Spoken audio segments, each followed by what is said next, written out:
21장 18절로 23절 말씀 함께 보겠습니다.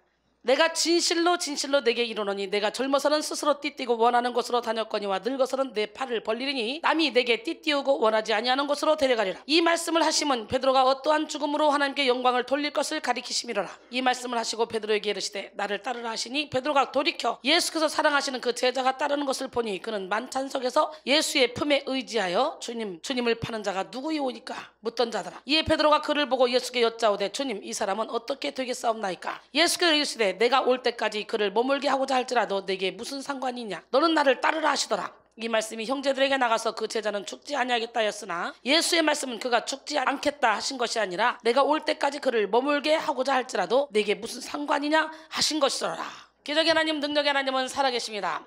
우리가 죄와 싸우기를 피 흘리기까지 하지 않으면 절대로 죄는 우리에게서 떠나가지 않습니다. 죄 중에 태어난 우리 인간은요 자동적으로 죄 지키기에 좋은 몸을 갖고 있습니다. 그렇기 때문에 오늘 다시 한번 시기의 거울, 비교의식이라는 제목으로 함께 은혜를 나눌 텐데, 왜 시기합니까? 비교의식 때문에 시기하는 거예요. 왜 질투합니까? 비교의식 때문에 질투하는 거예요. 오늘 예수 이름으로 비교의식을 버리고 나는 왕같은 제사장이다, 나는 거룩한 하나님의 나라다, 나는 하나님의 소유된 백성이다, 나는 걸작품이다, 할렐루야! 그러기에 나는 누구하고도 비교하지 않는다, 누구한테도 질투하지 않는다, 난 시기하지 않는다, 그런 마음으로 당당하게 멋지게 세상을 살아가시기 원합니다. 여러분 70억대 1로 여러분 한 사람 한 사람을 하나님이 신묘막측하게 지으셨습니다. 오늘은 마음의 거울 대마설교 두 번째 시간으로 시기의 거울, 비교의식이라는 제목으로 함께 은혜를 나누겠습니다. 지난 시간에 우리는 열등감의 거울, 교만이라는 제목으로 말씀을 나누면서 죄는 또 다른 죄를 낳고 죄와 다른 죄는 연결되어 있다는 그런 말씀을 나눴습니다. 그래서 마음의 거울인 말씀에 우리의 영혼을 비추어 보고 죄의 뿌리를 추적해서 제거해 나가야 된다, 이런 말씀을 나눴어요. 오늘 나는 여러분 모두가 다 여러분 무의식을 묶이는 모든 결박을 풀어내는 시간이 되기를 원합니다. 마음의 거울을 깨끗이 닦아서, 마음의 창을 깨끗이 닦아서 여러분 안에 이 어둠을 몰아내는 기적의 시간이 되기를 원합니다. 여러분, 우리 하나님은 살아계십니다. 우리는 열등감 속에 있는 교만 속에 있는 열등감의 실체를 보고 정확히 그 뿌리를 제거해 나가야 됩니다. 이어서 오늘은 시기 속에 감추어진 비교의식이 만들어내는 시기의 정체를 살펴보고 우리의 영혼을 치료받는 귀한 시간을 갖기를 원합니다. 이 시간 영혼의 거울에 여러분의 영혼을 비추어 보십시오. 특별히 시기로 인해 상한 부분은 없는지, 비교의식으로 인해 위축된 부분은 없는지 여러분 자신을 돌아보십시오. 말씀의 거울, 영혼의 거울로 여러분의 영적 상태를 확인하고 말씀의 능력으로 고침받는 시간이 되기를 원합니다. 마음의 창을 닦아야 여러분의 영혼의 상태를 볼 수 있는 거예요. 많은 사람들이 예수를 믿는다 하지만 예수가 그 안에 없습니다. 왜? 회칠한 무덤을 그대로 놔두고 나 힘드니까, 나 피곤하니까, 나 지치니까 그냥 형식적으로 예배만 드리고 갈게, 아무리 360일 예배 드려도 필요 없습니다. 마음가짐을 찢고 주님께 돌아가야 됩니다. 마음가짐을 찢지 않으면 우리 하나님께서 우리에게 뭐라고 말씀하시냐? 마음가짐을 찢지 않으면 네가 악한 일을 행할 수밖에 없고, 악한 일을 행하면 나의 분노가 불같이 일어나 살을 건데 그것을 끌 자가 없다. 에레미야 4장 4절 말씀이에요. 그렇기 때문에 오늘 우리는 마음가짐을 찢어야 돼. 에레미야 48장 10절에 보니까 하나님의 일을 게을리하는 자는 저주를 받을 것이요 자기 칼을 금하여 피를 흘리지 않는 자도 저주를 받을 것이라 그랬어요. 자기 칼을 금하여 피를 흘리지 않는 자, 이게 뭐냐? 우리는 태어날 때부터 죄 중에 태어나요. 누구나 알 것 없이 다 죄인이에요. 그런데 이 죄와 싸우기를 피 흘리기까지 하지 않으면 저주를 받는데요. 그만큼 죄가 무서운데, 죄가 하나님과 나 사이에 거리를 냈잖아요. 그러니까 죄와 싸우려면 어떻게 해야 돼? 피 흘리기까지 싸워야 되는데 우리의 힘으로는 그 죄를 이길 재간이 없습니다. 죄를 타고 들어온 악한 영을 이길 재간이 없어요. 그런데 예수님은 죄를 이겨놓으셨습니다. 그렇기 때문에 예수의 피를 의지하면 돼요. 예수님을 주인 삼으면 돼요. 그러면 예수님을 주인 삼기 위해서 우리는 어떻게 해야 되냐? 나는 죽고 예수로 살아야 돼요. 내가 철저히 죽을 때 내 안에서 두 가지의 싸움이 일어나죠. 계속적으로 내 안에 두 마리 늑대가 싸우는 것처럼 싸웁니다. 선을 행하기 원하는 나와 악을 행하는 나. 심히 부패한 것은 인간의 마음. 모든 지킬 만한 것 중에 더욱더 내 마음을 지키라. 생명의 근원이 이에서 납니다. 우리에게는 천국과 지옥이 있습니다. 이 지옥을 몰아내지 않으면, 여러분 영성으로는 땅 따먹기인데요, 지옥을 몰아내지 않으면 우리는 악을 행할 수밖에 없어요. 사람의 속에서 나오는 것, 악한 생각, 곧 음란, 도둑질, 살인, 간음, 탐욕, 악독, 속임, 음탕, 질투, 비방, 교만, 우명, 이 모든 것이 사람의 속에서 나서 사람을 더럽힌다고 마가복음 7장 21절로 23절은 말씀하시잖아요. 그렇기 때문에 죄와 싸우기를 피 흘리기까지 하지 않으면 우리는 결단코 이 죄에서 벗어날 수가 없습니다. 많은 사람들이 회칠한 무덤처럼요 혼적인 예배만 드립니다. 영을 깨우지 않습니다. 그래서 회칠한 무덤처럼 딱 덮어놓고 내 머리, 내 지식 수준에서 믿어지는 것만 믿습니다. 그렇기 때문에 우리는요 아담과 하와 범죄 이후에 죄 중에 태어났고 인간을 다 어둠의 나라로 끌고 가서 어둠으로 다 옷을 입혀서 태어났기 때문에 우리의 생각은 무조건 마귀의 생각이에요. 우리의 자존심은 무조건 마귀가 주는 생각이에요. 그렇기 때문에 우리 자신의 틀을 깨지 않으면, 나 자신을 내려놓지 않으면 우리는 절대로 하나님 뜻대로 살 수 없습니다. 그러니까 오죽하면 히브리서 12장 4절에 죄와 싸우기를 피 흘리기까지 하라는 거예요. 이 피 흘리기 하는 건 뭐예요? 죽기까지 하라는 거예요. 나는 죽고 예수로 살아야 돼요. 근데 많은 사람들이 그냥 알로 예수를 믿으려고 그러죠. 왜? 공짜니까. 예수 믿는 건 공짜라고 했잖아. 에베소 2장 8절로 9절 보니까. 그런데요, 예수 믿는 건 공짜인데 왜 공짜인 줄 알아요? 너무 비싸서 공짜야. 예수 믿는 나가 여기 완전 있다고 예수 믿는 게 아니야. 철저히 나는 죽고 예수로 살아야 돼. 나 자신을 포기해야 돼. 나의 포부를 포기하고 나의 자신의 모든 이론을 포기하고 나를 내려놔야만 예수님이 내 주인이 되고, 그래야 우리는 온전한 그리스도인이 되는 거야. 그럴 때 성령의 인도함을 받아서 우리는 신바람 나는 삶을 살게 돼요. 그러기까지는 계속적으로 우리 안에 있는 이 어둠이 우리를 계속 끌고 가는 거예요. 그러니까 예배를 드려도 형식적으로 자기 의에 도취돼서 자기 생각 안에서만 하나님을 믿게 만드는 거죠. 그래서 우리 하나님은 마음가짐을 찌들하는 거예요. 회칠한 무덤 같으니 네 속에는 죽은 사람의 뼈와 모든 더러운 것이 가득하도다. 겉과 속이 같은 사람이 되라. 예, 바리새인들에게 말하면서 이와 같이 너희들도 겉으로는 아름답게 보이나 그 안에는 불법이 가득하다는 거예요. 나는 오늘 이 시간에 여러분 모두가 다 예수 안에서 온전히 거듭나는 삶을 살기로 합니다. 그래서는 혼적인 나의 모든 신앙생활을 십자가에 못 박아야 돼요. 내 마음가짐을 찢어야 돼요. 고통스럽죠? 힘들죠? 내려놓기 힘들죠? 그러나 내려놓을 때 하나님은 우리에게 멋진 그런 삶을 살도록 인도하십니다. 예, 흙이 우리 손 안에 있으면 이거를 부셔야 내가 원하는 걸 만들 수 있잖아요. 그런 것처럼 하나님 손 안에 여러분이 들어가 있다면 토기장이신 하나님이 일단 여러분을 다 부십니다. 여러분의 이론을 내려놓게 합니다. 여러분을 일단 부십니다. 깬 다음에 하나님이 기뻐하는 아름다운 작품으로 다시 만드시는 거죠. 오늘 시간에 죽읍시다. 깨집시다. 부서집시다. 우리의 이론을 내려놓읍시다. 무너집시다. 할렐루야. 나는 여러분 모두가 다 성령 안에서 행복하고 기쁘고 즐겁게 살기를 원하기 때문에 나의 모든 시간, 물질, 노력을 투자해서 이 영적인 일을 하는 거예요. 말씀의 거울, 영혼의 거울로 여러분의 영적 상태를 확인하시기 바랍니다. 그러고서는 마음의 창을 닦여야 되겠죠. 내 영혼의 거울이 막 어둡게 떼껴 있으면 아무것도 보이지 않아요. 맑아봐. 그러면 밝히 보이지. 우리 안에 죄들이. 그러면 어떻게 돼? 예수 이름으로 다 몰아내게 되죠. 내가 몰라서 깨닫지 못해서 내가 회개하지 못하는 거예요. 깨닫는 은혜가 여러분에게 있기를 원합니다. 거울 때문에 불행한 삶을 산 사람이 있습니다. 우리가 잘 알고 있는 동화에 백설공주에 등장하는 왕비죠. 먼 옛날 어느 왕궁에서 공주가 태어났습니다. 까만 머리에 하얀 피부 그리고 붉은 입술을 가진 예쁜 아이였습니다. 슬프게도 아이를 낳자마자 왕비는 죽고 왕은 새 왕비를 맞이했습니다. 이 계모 왕비는요, 늘 자신의 맞부부의 거울에 거울아 거울아 세상에서 누가 제일 이쁘냐 라고 묻고 세상에서 가장 아름다운 분은 왕비님이십니다. 이 말을 들어야만 안심하는 사람이었습니다. 왕비는 틈만 나면 거울에게 그런 질문을 하고 확인을 하면서 만족감을 얻었죠. 그런데 백설공주가 자라면서 아름다운 여인의 모습으로 성장하자 거울아 거울아 이 세상에서 누가 제일 예쁘냐 예, 묻는 왕비의 질문에 세상에서 가장 예쁜 분은 백설공주입니다. 그 다음이 왕비님입니다. 이렇게 대답합니다. 백설공주에 대한 질투에 눈이 먼 왕비는 백설공주를 죽이기 위해서 갖은 수단과 노력을 동원합니다. 사냥꾼들을 끌어들이기도 하고 독이 묻은 빗을 선물하기도 했습니다. 급기야 백설공주는 독이 든 사과를 먹고 죽었지만 마법의 거울은 언제나 같은 대답을 했습니다.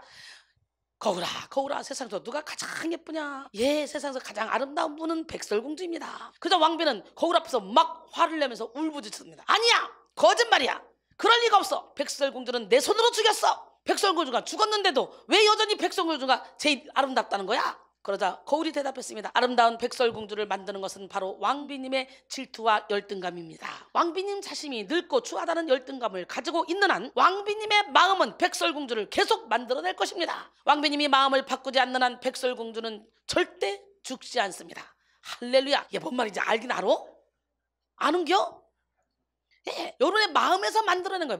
마법의 거울 앞에서 계속 자기가 제일 이쁘다는 소리를 들었는데 어느 순간에 자기가 봐도 자기는 계모인데 왕의 본처가 난 그 백설공주가 커가면서 너무 이쁜 거예요. 시기 질투가 나기 시작하는 거예요. 그러니까 마법의 거울한테 자기 스스로 자기가 누가 제일 이쁘냐 그러고 자기 스스로 자기 안에 백설공주가 더 이쁘다고 생각하니까 백설공주가 이쁘다고 하는 거예요. 오늘 이 시간에 여러분의 마음이 문제라고 여러분의 생각이 문제라고 기적의 하나님 능력의 하나님 살아계신 하나님은 이 시간에도 불꽃 같은 눈동자로 여러분을 지켜보시 계시면서 예수 안에서 높은 자존감을 갖는 사람에게 참된 평강을 허락해 줄 줄로 믿습니다. 기적의 하나님은 살아계십니다. 왕비의 진짜 적은요 백설공주가 아니었어요. 왕비를 괴롭게 했던 것은 그녀의 비교의식, 질투였습니다. 시기였습니다. 그래서 왕비는 거울을 향해 자신의 아름다움이나 자신의 고칠 부분을 말해달라고 이렇게 하지 않고 늘 세상에서 누가 가장 예쁘냐 이렇게 비교를 했다는 거죠. 그러니 거울의 대답은 늘 왕비의 열등감을 자극시켰고 시기심을 폭발시켰습니다. 오늘 여러분은 어떻습니까? 마음의 거울 앞에 여러분의 질문은 무엇입니까? 누가 제일 인정받나? 누가 제일 멋지나? 누가 제일 인기 있나? 누가 제일 훌륭하나? 이렇게 묻는다면 여러분 안에도 도사리고 있는 시기심과 질투심은 멈추지 않고 여러분을 막 휘두를 것입니다. 여러분의 인생을 불행하게 만들 것입니다. 비교의식을 버리지 않는 이상 제어하지 못한단 말이죠. 시기를, 질투를. 그러므로 우리는 마음의 거울 앞에서 다른 사람과 비교할 것이 아니라 자기 자신의 모습을 있는 그대로 보아야 되고 있는 그대로 살아가시기 바랍니다. 우리의 삶은 하나님 앞에 1대1의 인격적인 관계로 살도록 만들어졌습니다. 다른 사람과 비교하며 앞다투어 1등을 차지해야 훌륭한 그런 것이 아니에요. 하나님이 원하시는 것은 최고가 아니라 최선입니다. 마음을 다하고 뜻을 다하고 힘을 다하고 성품을 다하여 자신에게 주어진 사명의 길을 가는 것이 주님이 기뻐하시는 길입니다. 이렇게 가는 사람에게 내가 심지 않은 과실을 먹게 하고 내가 짓지 않은 집에서 살게 하십니다. 모든 비교의식을 십자가에 못 박고 시기의 뿌리를 뽑아내므로 진정한 행복한 삶을 사는 우리 모두가 되기를 바랍니다. 계시록 3장 7절로 8절 필라델피아 교회의 사자에게 편지하라. 거룩하고 진실하사 다윗의 열쇠를 가지시니 곧 열면 닫을 사람이 없고 닫으면 열 사람이 없는 그 사람이 이르되 볼지어다 내가 내 앞에 열린 문을 두었을 때 능히 닫을 사람이 없으리라. 내가 내 행위를 아노니 내가 작은 능력을 가지고서도 내 말을 지키며 내 이름을 배반하지 아니하였도다. 이렇게 내가 가지고 있는 작은 것 최선을 다해서 할 때 우리 하나님께서는 우리에게 한량없는 복을 부어줄 줄 믿습니다. 그렇기 때문에 달란트가 많다고 자랑할 것도 아니고 작다고 위축될 것도 아니에요. 내게 달란트를 하나 줬으면 내가 하나를 최선을 다해 쓰면 하나님은 너 100점. 내가 달란트 10개인데 9개만 썼다? 너 90점. 하나는 어디 갔냐? 그러는 거예요. 그렇기 때문에 아무리 일을 많이 해도 나 이렇게 했습니다 말할 수 없습니다. 만입이 내게 다 있어도 만입 다 가지고 하나님을 다 찬양할 수 없는 게 인간이에요. 왜? 우리는 우리 것이 아니라 값으로 산 것이 됐고 우리 몸으로 영광 돌리라고 하나님께 영광 돌리라고 주님이 말씀하셨기 때문에 할렐루야. 마음을 다하고 성품을 다하고 뜻을 다하여 오직 주의 하나님을 섬기는 우리 모두가 되기를 원합니다. 아멘. 마음을 다하고 성품을 다하고 힘을 다하여서 여호와를 사랑하라. 내게 준 계명을 마음에 새기고 부지런히 이웃에게 전하여라. 그러면 내가 짓지 않은 큰 집을 주리라. 내가 심지 않은 과실을 먹게 하리라. 그러나 한 가지 잊지는 말아라. 죄인데 우리를 구원하신 여호와를. 아멘이십니까? 여러분이 가진 달란트대로 최선을 다하면 되는 거예요. 비교하지 마세요. 비교하기 시작하면 끝이 없습니다. 실제로 많은 명문대 학생들이 열등감에 시달리며 낮은 자존감을 가지고 있다고 합니다. 비교의식을 버리지 않는 이상 괴로운 인생을 면치 못하는 것입니다. 예수님의 제자들에게도 비교의식을 버리는 것이 큰 숙제였습니다. 그들은 예수님의 가르침을 받으면서도 누가 크냐 문제로 다투곤 했습니다. 심지어 예수께서 십자가에 못 박혀 죽으실 것을 말씀하신 다음에도 곧장 누가 크냐는 문제로 언쟁을 벌였죠. 누가복음 9장 44절로 48절 이 말을 너희 귀에 담아두라. 인자가 장차 사람들의 손에 넘겨지리라 하시되 그들이 이 말씀을 알지 못하니 이는 그들로 깨닫지 못하게 숨긴 바 되었습니다. 또 그들은 이 말씀을 묻기도 두려워하더라. 제자 중에 누가 크냐 하는 이 변론이 일어나니 예수께서 그 마음에 변론하는 것을 아시고 어린아이 하나를 데려다가 자기 곁에 세우시고 그들에게 이르시되 누구든지 내 이름으로 이런 어린아이를 영접하면 곧 나를 영접하는 것이요 또 누구든지 나를 영접하면 나 보내신 이를 영접함이라. 너희는 너희 모든 사람 중에 가장 작은 그가 큰 자니라. 할렐루야. 오늘 시간에 섬김을 받으러 온 게 아니라 섬기러 오신 주님 앞에 여러분들도 섬기는 법을 배우길 원합니다. 주님은 어떻게 섬겨서 당신을 십자가에 못 박고 죽기까지 섬기셨어. 그렇기 때문에 우리는 그 마음으로 사랑하고 그 마음으로 섬기고 그 마음으로 모든 사람을 사랑으로 품어야 됩니다. 비교의식의 문제는 예수님의 수제자인 베드로에게도 예외가 아니었습니다. 오늘 본문은 베드로의 비교의식을 적나라하게 보여주고 있는 장면이죠. 사실 베드로는 예수님의 수제자로서 늘 당당하게 자신이 예수님을 가장 사랑하는 사람이라고 호언장담했던 사람임에도 불구하고 예수님이 잡히시던 날 밤 예수님을 3번이나 부인하는 죄를 저질렀죠. 마태복음 26장 33절에 베드로가 대답하여 이르되 모두 주를 버릴지라도 나는 결코 버리지 않겠나이다 그랬어요. 베드로의 이런 장담 속에는 다른 제자들과 자신을 비교하면서 다른 제자들을 무시하고 자신을 높이는 의도가 숨어 있습니다. 이렇게 베드로는 진작부터 자기 자신을 다른 제자보다 우위에 있다고 여기고 있었습니다. 그런데 막상 예수님이 잡히자 베드로는 너무도 비겁한 모습으로 예수님을 배신했습니다. 마가복음 14장 66절로 71절, 베드로는 아랫뜰에 있더니 대제사장의 여종 하나가 와서 베드로가 불 쬐고 있는 것을 보고 주목하여 이르되 너도 나사렛 예수와 함께 있었도다 하거늘 베드로가 부인하여 이르되 나는 내가 말하는 것이 무엇인지 알지도 못하고 깨닫지도 못하겠노라 하며 앞뜰로 다시 나갔어요. 그랬더니 거기서도 또 다른 여종이 그를 보고 곁에 서 있는 사람들에게 말합니다.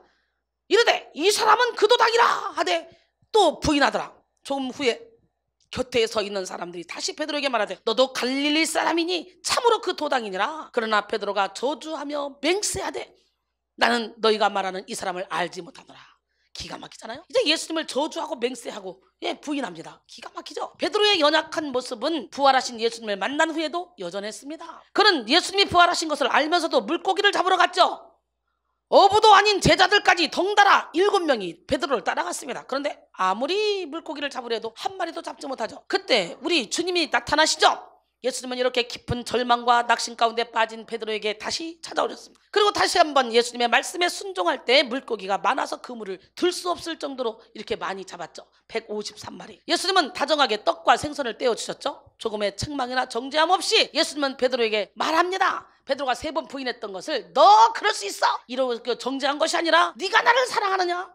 예, 내가 주님을 사랑하는 줄 주께서 아시나이다. 내 어린 양을 먹이라. 2번째, 네가 나를 사랑하느냐? 주님 그러하나이다. 내가 주님을 사랑하는 줄 주께서 아시나이다. 내 양을 치라. 3번째 또 물으니까요, 베드로가 갑자기 심각해졌어요. 아 그래, 내가 장담하며 주를 버리지 않겠다 해놓고 내가 주님을 버렸지. 아이고 나도 나를 장담할 수 없지. 어떡하지? 그리고 망설이다가 말합니다. 예, 네가 나를 사랑하느냐 하심으로 베드로가 근심하여 이르되 주님 모든 것을 아시오매 내가 주님을 사랑하는 줄 주님께서 아시나이다. 예수께서 이르되 내 양을 먹이라. 할렐루야. 내 어린 양을 먹이라. 내 양을 치라. 내 양을 먹이라. 이 3번에 걸쳐서 베드로가 3번 주님을 부인했던 것을 깨끗이 씻어냅니다. 할렐루야. 나는 오늘 시간에 여러분 모두가 다 여러분의 모든 내면에 있는 상처를 말씀으로 다 치료받으시고 위로받으시고 지금부터는 이전 것은 지나갔다. 나는 새 것이 되었도다. 새 것답게 멋지고 아름답게 당당하게 세상을 살아가기를 원합니다. 예수님의 질문에 베드로는 죄책감을 치료받고 사명을 회복했습니다. 무한한 예수님의 사랑이 베드로로 하여금 다시 사명자의 삶을 살도록 만든 것입니다. 베드로가 사명을 회복하자 예수님은 베드로의 장래에 대해서 예언했습니다. 요한복음 21장 18절로 19절, 내가 진실로 내게 이르노니 내가 젊어서는 스스로 띠뛰고 원하는 곳으로 다녔거니와 늙어서는 내 팔을 벌리리니 남이 내게 띠띠우고 원하지 아니하는 곳으로 데려가리라. 이 말씀을 하시면 베드로가 어떠한 죽음으로 하나님께 영광 돌릴 것을 가리키심이라. 이 말씀을 하시고 베드로에게 이르시되 나를 따르라 하시니 그랬어요. 예수님은 베드로가 져야 할 십자가가 어떤 것인지, 베드로가 감당해야 될 사명이 어떤 것인지 말씀했습니다. 그런데 이렇게 예수님과의 긴밀한 관계 속에 절체절명의 예언을 듣는 그 순간에 베드로의 눈에 요한이 보이기 시작하는 거예요. 베드로가 돌이켜 예수께서 사랑하시는 그 제자를 따르는 것을 보니, 그러니까 예수님이 요한을 엄청나게 사랑하셨나 봐. 그는 만찬석에서 예수님의 품에 의지하여 주님을 파는 자가 누굽니까? 묻던 자더라. 그러니까 만찬석에서 예수님의 품에 의지해서 주님께 이게 기대가지고, 그러니까 가장 친한 거죠. 나와도 함께 이불에서 다리 올려놓고 막 끌어안고 이렇게 자는 사람이 가장 친한 사람이겠지. 그런데 이제 요한이 그렇게 애교가 있었나 봐. 예, 주님께 기대면서 주님을 누가 팔 것 같아요? 물었던 사람. 이에 베드로가 그를 보고 예수께 여짜오되 주님 이 사람은 어떻게 되겠습니까? 예, 요한은 어떻게 되겠냐고 묻는 거예요. 사실 베드로와 요한은 서로 경쟁 관계에 있었습니다. 둘 다 서로 어떻게 하면 예수님의 사랑을 더 받을지에 대해서 경쟁했어요. 베드로, 요한, 야고보가 항상 예수님의 오른팔로 따라다녔잖아. 변화산까지도 같이 다녔잖아요. 예, 오늘 본문을 기록한 요한은 자신을 가리켜 예수께서 사랑하시는 그 제자라고 표현하면서 자신이 예수님께 사랑받는 자임을 나타냈고, 베드로는 그 중요한 순간에 요한을 의식하며 요한의 미래에 대해서 궁금해했습니다. 예수님은 베드로가 어떤 의도에서 질문한 것인지 정확하게 꿰뚫어 보셨습니다. 그래서 이렇게 대답합니다. 예수께서 이르시되 내가 올 때까지 그를 머물게 하고자 할지라도 네게 무슨 상관이냐? 너는 나를 따르라 하셨어요. 야, 내가 올 때까지 그를 머물게 할지라도 네가 무슨 상관이야? 그러니까 이제 베드로는 또 오해합니다. 한번 들어보세요. 웃겨요. 예, 예수님의 말씀은 한마디로 비교하지 말라는 것입니다. 응? 예수님은 베드로에게 다른 사람 신경 쓰지 말고 너나 잘해. 베드로에게 부여된 십자가를 지고 예수님을 따르라고 말씀하시는 거예요. 오늘 우리도 마찬가지입니다. 우리는 모두 각자 부여된 십자가를 지고 예수님만 바라보며 예수님만 따라가면 되는 거예요. 아유, 쟤는 헌금도 안 했는데 난 헌금 이 정도 했으면 난 많이 한 거지 뭐. 아유, 쟤는 봉사도 안 했는데 나는 이게 봉사했으면 많이 한 거지 뭐. 이렇게 비교할 필요가 없는 거예요. 내 물질도 내 재능도 내 달란트도 내 몸도 내 것이 아니에요. 그렇게 비교하면 안 돼요. 내게 가진 능력과 최선을 다해서 할 뿐이에요. 남을 판단해서도 안 돼요. 근데 많은 사람들이요, 다른 사람과 자신을 비교하면서 다른 사람은 쉽게 형통의 길을 가는데 자신은 왜 이렇게 어려운 인생 살게 되는 거지? 라고 생각하며 한탄합니다. 주님, 왜 저 사람의 인생은 저렇게 형통합니까? 왜 저렇게 뿌림도 없는데 저렇게 거두고 고생 없이 계속 올라갑니까? 취업도 쉽고 결혼도 쉽고 저 사람은 도대체 왜 저렇게 인정받고 저렇게 잘 됩니까? 사람들은요, 각자 부러워하는 그런 사람의 형통만을 바라보며 시기하죠. 할렐루야. 그러므로 오늘 우리는 모든 비교의식을 버리고 우리의 십자가를 지고 예수님만 바라보며 예수님을 따라가야 됩니다. 근데 많은 사람들이 예수님만 보지 못하고 사람을 보죠. 대표적으로 사울 왕이 다윗이 골리앗을 무너뜨리고 오는 길에 여인들이 소고를 가지고 와서 노래하고 춤추며 막 환영합니다. 사울 일행을 환영할 때 여인들이 뭐라고 말합니까? 사울이 죽인 자는 천천히요, 다윗은 만만이로다. 그랬더니 그때보다 사울이요, 심히 불쾌합니다. 그래서 다윗에게 만만을 드리고 나에게 천천을 돌리면 다윗이 더 얻을 게 뭐 있어? 왕권밖에 없잖아. 왕권을 빼앗길 것 같은 거예요. 그날 이후로 사울이 다윗을 주목했습니다. 그랬더니 사울이 다윗을 시기 질투로 주목하니까 하나님의 부리는 악령이 내리 쳐버린 거예요. 그 사울이 미쳐버린 거예요. 그래서 다윗을 죽이려고 하죠. 이렇게 시기와 질투는 무섭습니다. 예, 사울은 시기심에 미쳐서 3,000명을 동원해서 다윗을 추격하며 다윗을 잡으러 돌아다니잖아요. 예, 살인 충동에 시달리는 고통 속에 살아야 됐습니다. 사울의 시기심의 원인은 하나님이 자신을 떠났다는 두려움에 있습니다. 하나님이 자신을 떠나서 다윗과 함께 있다는 그런 두려움에 있어요. 그래서 하나님이 함께하는 것처럼 보이는 다윗을 시기한 거죠. 사실 사울은 왜 하나님이 자신을 떠났는지 회개하고 돌아봤어야 했습니다. 그런데 사울은 회개하지 않고 시기했습니다. 그저 피해의식에 갇혀서 두려움만 느끼고 있습니다. 최고의 축복은요, 깨닫고 회개하는 것이요, 최고의 저주는요, 깨닫지 못하고 회개하지 못하는 것입니다. 깨닫지 못하고 회개하지 못하는 사람은 마귀에게 끌려다니기 쉽죠. 사울은 깨닫지 못했기에 마음의 독을 뿜어내며 다윗을 시기하느라 그의 인생을 허비하고 말았습니다. 갈라디아서 5장 19절로 21절까지 보니까 육체의 일은 분명하니 곧 음행과 더러운 것과 호색과 우상숭배와 추술, 원수 맺는 것, 분쟁, 시기, 분냄, 당지는 것, 분열함, 이단, 투기와 방탕한 술 취함, 또 그와 같은 것들이라. 전에 너에게 경계한 것 같이 경계하노니 이런 일을 하는 자들은 하나님의 나라를 유업으로 받지 못할 것이며 그랬어요. C.S. 루이스는 현대에서 사단의 가장 예리한 무기가 바로 비교의식이라고 말했습니다. 비교의식 때문에 우리는 그 자체로서 아름다운 존재의 기쁨을 잃어버립니다. 많은 현대인들이 심한 스트레스와 우울증 가운데 살아가고 있는데요, 이런 정신질환적 증세의 대부분은 바로 이 비교의식에서 기인된다고 합니다. 그래서 유명한 심리학자 융은 비교의식만 버릴 수 있으면 우리 사회의 범죄와 자살 그리고 우울증 같은 고질적인 병폐는 쉽게 고쳐질 수 있을 것이다 라고 말했습니다. 그러기에 우리 교회는요, 비교의식, 시기, 질투를 다 버리고 예수 안에서 높은 자존감을 갖는 그런 걸 가리키고 있잖아요. 예, 그것만 버리면 각 사람에게 주어진 꽃을 아름답게 피울 수 있는 거예요. 야고보서 3장 14절로 18절, 그러나 너희 마음속에 독한 시기와 다툼이 있으면 자랑하지 말라. 진리를 거슬러 거짓말하지 말라. 이런 지혜는 위로부터 내려온 것이 아니요 땅 위의 것이요 정욕의 것이요 귀신의 것이니 시기와 다툼이 있는 곳에는 혼란과 모든 악한 일이 있음이라. 오직 위로부터 난 지혜는 첫째 성결하고 다음에 화평하고 관용하고 양순하며 긍휼과 선한 열매가 가득하고 편견과 거짓이 없나니 화평하게 하는 자들은 화평으로 심어 의의 열매를 거두느니라 그랬어요. 비교의식은 인간의 죄성에서 나오는 것입니다. 자신의 것으로 만족하지 못하는 욕심에서 나오는 것입니다. 자신이 최고가 되지 않으면 만족하지 못하는 교만에서 나오는 것입니다. 예, 언제나 자신이 가장 좋은 것을 취해야 한다고 생각하는 오만함에서 이 비교의식이 만들어지는 것이죠. 사도 바울은 비교의식에 묶인 교인들의 모습을 이렇게 묘사했습니다. 고린도전서 12장 14절로 21절까지 보니까 몸은 한 지체뿐만 아니요 여럿이니 만일 발이 이르되 나는 손이 아니니 몸에 붙어있지 아니했다 할지라도 이로써 몸에 붙어있지 아니한 것이 아니요 또 귀가 이르되 나는 눈이 아니니 몸에 붙어있지 아니했다 할지라도 이로써 몸에 붙어있지 아니한 것이 아니니 만일 온몸이 듣는 것이면 냄새 맡는 것은 어디냐. 여러분, 오늘 시간에 나는 여러분 모두가 다 여러분 각자 맞춰진 나는 눈, 나는 귀, 나는 코, 나는 손, 나는 발처럼 최선을 다해서 살아가면 돼요. 믿으십니까? 예. 그러나 이제 하나님이 그 원하신 대로 지체를 각각 몸에 두셨으니 만일 다 한 지체뿐이면 몸은 어디냐? 이제 지체는 많으나 몸은 하나라 이렇게 말하죠. 예. 그리고 21절에 보니까 눈이 손들어 내가 너를 쓸데없다 하거나 또한 머리가 발들어 내가 너를 쓸데없다 하지 못하리라. 그리고 25절에 보니까 몸 가운데 분쟁이 없고 오직 여러 지체가 서로 같이 돌보게 하셨느니라. 비교의식에서 열등감이 만들어지고 시기가 만들어지며 교만이 만들어져요. 아, 진짜 설교 너무 좋지 않아요? 네. 비교하면 자신을 제한할 뿐만 아니라 다른 사람들을 인정하지 못하고 부정적으로 판단하게 되죠. 그 결과 다른 사람들에게 상처를 주게 되고 고립시키고 맙니다. 그래서 비교의식을 제거하지 않으면 교회는 하나로 연합하기가 힘들죠. 성도들은 각자의 재량을 발휘하며 예수님을 섬기기가 어려워집니다. 우리는 비교의식을 버리고 날마다 나보다 남을 낮게 여기고 연합하고 각자의 빛을 발해야 돼요. 비교하면 자신을 제한할 뿐만 아니라 다른 사람을 인정하지 못하고 부정적으로 판단하게 되는데요, 그 결과 다른 사람들에게 상처를 주게 되고 스스로 고립시키고 맙니다. 필립보 2장 2절로 4절, 마음을 같이하여 같은 사랑을 가지고 뜻을 합하며 한 마음을 품어 아무 일이든지 다툼이나 허영으로 하지 말고 오직 겸손한 마음으로 각 각자 자기보다 남을 낮게 여기고 각자 자기 일을 돌볼 뿐더러 또한 각각 다른 사람들의 일을 돌보아 나의 기쁨을 충만하게 하라. 주님이 주시는 사랑, 예수님의 사랑의 너비와 길이와 높이와 깊이를 깨달아 그 사랑으로 충만해지기를 바랍니다. 여러분, 비교만 하는 인생은요 기쁨이 없습니다. 열매가 없습니다. 우리에게는 비교할 수 없는 가치가 있습니다.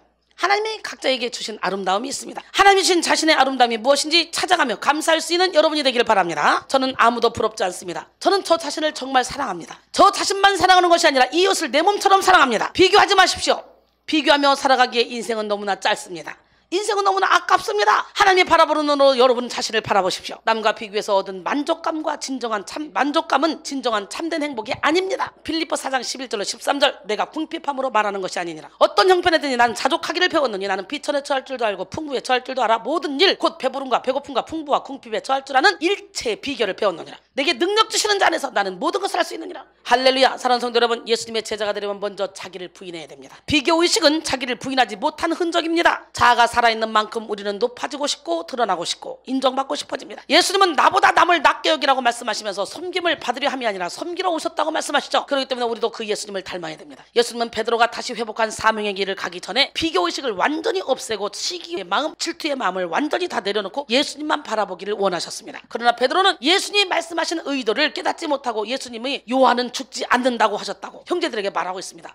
내가 올 때까지 그가 있으면 머물면 어떨 건데 너나 잘해 너나 이렇게 말했는데 이 베드로가 금방 소문냅니다. 요한복음 21장 23절에 이 말씀이 형제들에게 나가서 그 제자는 죽지 아니하겠다 하였으나 예수의 말씀은 그가 죽지 않겠다 하신 것이 아니라 내가 올 때까지 그를 머물게 하고자 할지라도 내가 무슨 상관이 있느냐 하신 것이니라. 베드로의 마음에 비교하는 마음, 시기하는 마음이 있었기에 예수님의 말씀을 있는 그대로 듣지 못하고 왜곡해서 들은 것입니다. 우리의 자랑은 나의 잘남이 아니라 예수 그리스도가 되어야 됩니다. 할렐루야. 예수 그리스도가 진정한 자랑이 될 때 하나님이 기뻐하시고 살아계신 하나님의 능력이 그 사람을 통해 나타나게 됩니다. 갈라디아서 6장 14절에 그러나 내게는 우리 주 그리스도 예수의 십자가 외에는 결코 자랑할 것이 없으니 그리스도로 말미암아 세상이 나를 대하여 십자가에 못 박히고 내가 또한 세상을 대하여 그러하니라 그랬어요. 할렐루야. 우리 각자에게 주신 아름다움이 있습니다. 그것을 잘 개발하여 각자의 자리에서 가장 아름답고 귀하게 하나님께 영광을 돌리며 사는 여러분 모두가 되기를 바랍니다. 예, 세월을 아낍시다. 옆 사람 말하고 우리 세월을 아끼며 살아갑시다. 결론적으로 사랑하는 여러분, 비교의식은 시기를 부르는 죄입니다. 비교의식을 버리지 못하면 우리는 끝도 없이 불만족에 시달리게 됩니다. 위축감과 위화감 그리고 우월감에 도취되어 성령의 사람으로 살지 못하게 됩니다. 오직 성령의 지배를 받는 삶을 살기 위해서 모든 비교의식을 십자가에 못 박기 원합니다. 그리고 예수님 한 분만 바라보기 원합니다. 높아지고자 하는 마음, 드러나고자 하는 마음을 내려놓고 빛도 없이 이름도 없이 십자가를 지고자 할 때 주님이 높여주시는 영광을 체험하게 될 것입니다. 마음에 숨어있는 비교의식과 시기를 모두 다 몰아내므로 온전히 성령의 인도를 받고 승리하는 우리 모두가 되기를 주님의 이름으로 축원합니다. 할렐루야. 어제나 오늘 영원토록 동일하시는 우리 주님, 그 주님은 이 시간에도 불꽃 같은 눈동자로 여러분을 지켜보고 계신 줄 믿습니다. 나는 아무것도 할 수 없지만 하나님이 나를 통해 일하시는 거 참 엄청납니다. 여러분 모두가 다 기적의 하나님, 능력의 하나님, 살아계신 하나님을 온몸으로 체험하시고 오늘 이 시간에도 불꽃 같은 눈동자로 여러분을 지켜보고 계신 하나님, 그 하나님의 시선을 의식하면서 하나님 앞에 조금도 부족함이 없는 깨끗한 마음의 거울을 만들어서 마음의 창을 닦아서 여러분 안에 계신 주님을 바라보시고 주님 앞에 한 점 부끄러움이 없는 거룩한 영혼으로 변화되어 있는 여러분 되기를 원합니다. 시기와 질투를 십자가에 못 박읍시다. 할렐루야. 비교의식을 십자가에 못 박읍시다. 우리 창조의식을 가집시다. 성령의 능력으로 기름 부음 받는 시간이 되기를 원합니다. 전능하신 나의 주 하나님, 그 하나님은 능히 하지 못할 일이 없습니다. 마음의 거울, 비교의식에서 벗어나자. 오늘 마음을 다하고 뜻을 다하고 성품을 다해서 하나님을 찬양할 때 우리가 지치 않은 집에 살게 하고 우리가 심지 않은 과실을 먹게 한다 그랬잖아요. 오늘 이 시간에 저와 여러분 마음이 상한 자를 고치는 하나님, 그 하나님을 이 시간에 체험하시고 기도함으로 마음의 거울을 깨끗이 닦아서 무의식을 묶는 설박을 다 풀어내는 시간이 되기를 원합니다.